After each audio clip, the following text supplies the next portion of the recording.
शेतकरी बंधूंनो, आता रात्रीचे वाजताय साधारण 10:15 10:30 वाजू राहिले. आता मी कुठे आहे मित्रांनो? मकरंदवाडी फाट्यावर आहे.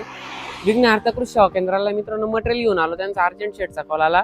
सकाळची धावपळ आहे, टायमावर जेवण नाही, काही नाही. शेतकऱ्यांच्या कंटिन्यू सेवेमध्ये आम्ही कॉलिंगला अटेंड आहे, सगळ्याच गोष्टींना अटेंड आहे. मित्रांनो, दुसरी गोष्ट अशी आहे, ज्या शेतकऱ्यांचे कॉल घेतले नाही जात त्यांनी सरळ ऑफिसला कॉल करा, दिलेले नंबर आहे, कॉन्टॅक्ट करा त्यांना. आणि मित्रांनो, आता मी इथे येण्याचं कारण काय? शेटचा मला कॉल आला. शेट म्हणाने की कोणत्याही परिस्थितीत उद्या मटेरियल पाहिजे. आता रात्री 10 10:30 झाले, परंतु वेळ उद्याचा आपला तुम्हाला माहिती मी कुठे आहे.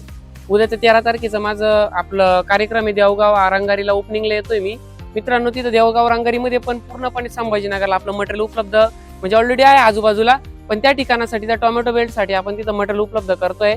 त्यांना तिथूनच लासूर स्टेशनला पण उपलब्ध करायचंय. त्यानंतर जर बघितलं तर आता इतका वेळ झाला, एवढ्या धावपळीमध्ये जर बघितलं तर मित्रांनो, सर्वात महत्वाचं आपण आता जे आलेलो आहे टोमॅटोमध्ये मर रोग, डम्पिंग रोग, त्याच्यानंतर तुमचं फुटवा न होणं, 100% स्ट्रेस रिलीजमेंट तुम्हाला जर कोण देत असेल तर कृषी तज्ञ शेती सल्लागार देत आहे. एक महत्वाची माहिती देऊ. कंडिशन अशी आहे का आपण आता इथं आल्यानंतर जर बघितलं तर शेट सोबत थोडं बोलून घेऊ. शेटजी, एवढं लय अर्जंट बोलवलं तुम्ही मला, महत्वाचं काय होतं एवढं?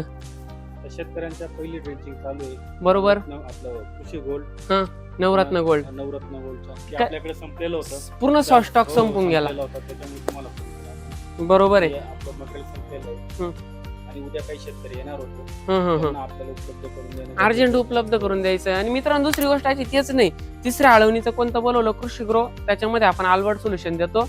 आणि त्यानंतर जर बघितलं आपण तर कृषी ग्रो सोबत पुढचं ऍप्लिकेशन जातं आपलं, एक महिनाभराचं शेड्यूल आहे ते. त्याच्यानंतर आता कृषी ग्रीन गोल्ड आणि फिटसोल 5 किलो मित्रांनो. त्यासोबत तुम्ही ग्रेड 1 कोणतीही देऊ शकता, फिटसोल ऐवजी कोणतीही ग्रेड 1 देऊ शकता. आणि तेच रिझल्ट तुम्हाला आम्ही कायमस्वरूपी देत आलो आणि देत राहणार मित्रांनो. मागच्या वर्षी रिझल्ट कसे भेटले शेतकऱ्यांना? तुम्हाला यायचंय मकरंदवाडी फाट्याला उपलब्ध आहे. 100% देवळ्याच्या शेतकऱ्यांनी त्या गोष्टीचा लाभ घ्यावा हीच माझी विनंती राहील. व्हिडिओ इथंच थांबवतो मित्रांनो. बाकी मटेरियल पण उतरायचे अजून भरपूर. मी आता व्हिडिओ थांबवतोय. धन्यवाद.